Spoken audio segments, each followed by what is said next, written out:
gente! Então, eu sou a Raíssa e no vídeo de hoje eu vou tentar ajudar vocês a entender um pouquinho melhor sobre a matriz energética brasileira. Mas antes, deixe seu like no vídeo, se inscreva no canal, ative as notificações. E também não se esqueçam de acessar o AVA e ler o livro didático.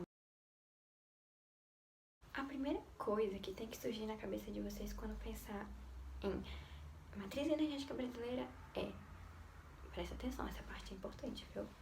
O relativo equilíbrio entre o uso de fontes renováveis e o uso de fontes não renováveis. O que isso quer dizer? É que é como se a gente usasse metade renovável e metade não renovável. E isso é muito bom pra gente, porque no cenário mundial, as fontes não renováveis predominam de uma maneira muito superior às fontes renováveis, né? Se você não se lembra, quando eu falo de renováveis, por exemplo, energia eólica, solar, hidrelétrica, são aquelas que não se acabam, né? Enquanto quando eu falo de não renováveis, seria o petróleo e o carvão.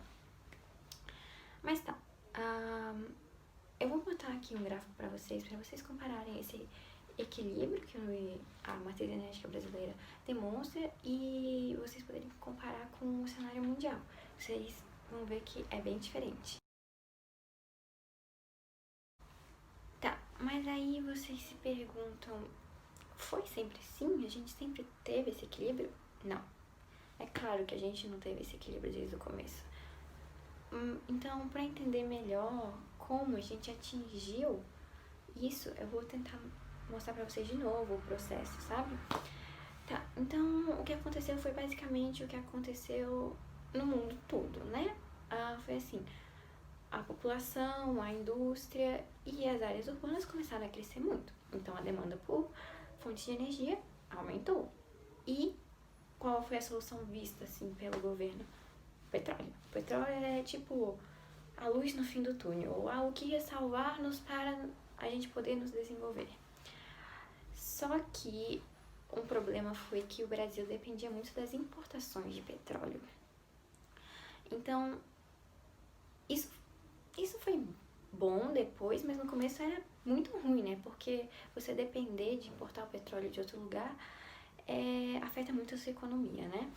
Mas vocês vão entender por que foi bom.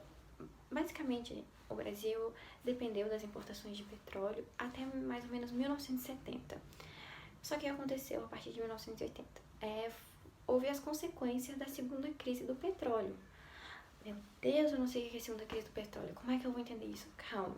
Eu vou tentar explicar pra vocês de uma maneira muito simples. Era basicamente a demanda por petróleo no mundo todo aumentou enquanto a produção continua a mesma. Então, a produção já não conseguia mais atender essa demanda. Então, o preço do petróleo começou a subir muito. E aí que começa a ser bem ruim e ao mesmo tempo bem bom pro Brasil.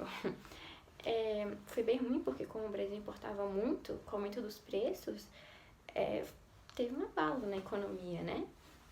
Mas por que foi bom? Porque a partir desse aumento, o governo olhou e pensou, tá, não temos como continuar comprando a mesma quantidade que comprávamos antes. Não dá mais. E aí, qual foi a solução que eles acharam? Procurar por novas fontes. Procurar novas fontes de energia, que agora seria quem ia nos salvar. E assim, o governo começou a investir nessas novas fontes. E as principais delas foram a hidrelétrica, tipo a usina de Itaipu, que agora a gente tem, e a biomassa e o gás natural. Além disso, ele também começou a investir um pouco no desenvolvimento de energia nuclear, que agora nós temos usinas nucleares em Angra dos Reis, no Rio de Janeiro, né?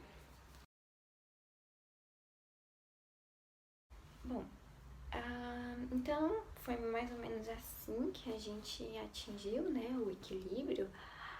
Mas então agora eu vou falar um pouquinho do cenário atual, das fontes de energia mais utilizadas e tal. O petróleo continua sendo, né, a principal fonte de energia, mas a principal matriz energética para energia elétrica, porque né, tem uma diferença de matriz energética e matriz energética para energia elétrica. É tipo, a matriz energética para energia elétrica, o próprio nome diz, é só para energia elétrica, enquanto a matriz energética por si só é para tudo, é tipo combustível para o carro,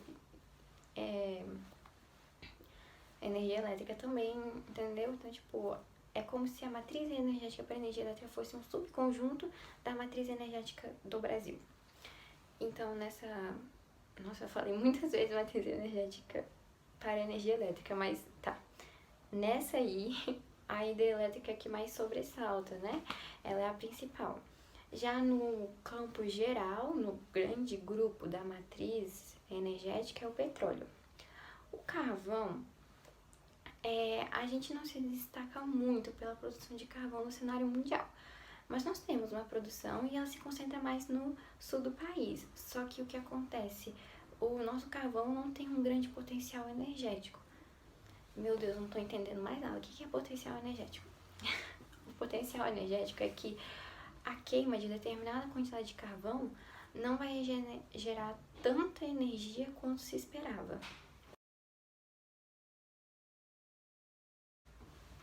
Então, foi isso, gente.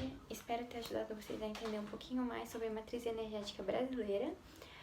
E obrigada por ter assistido o vídeo. Até a próxima!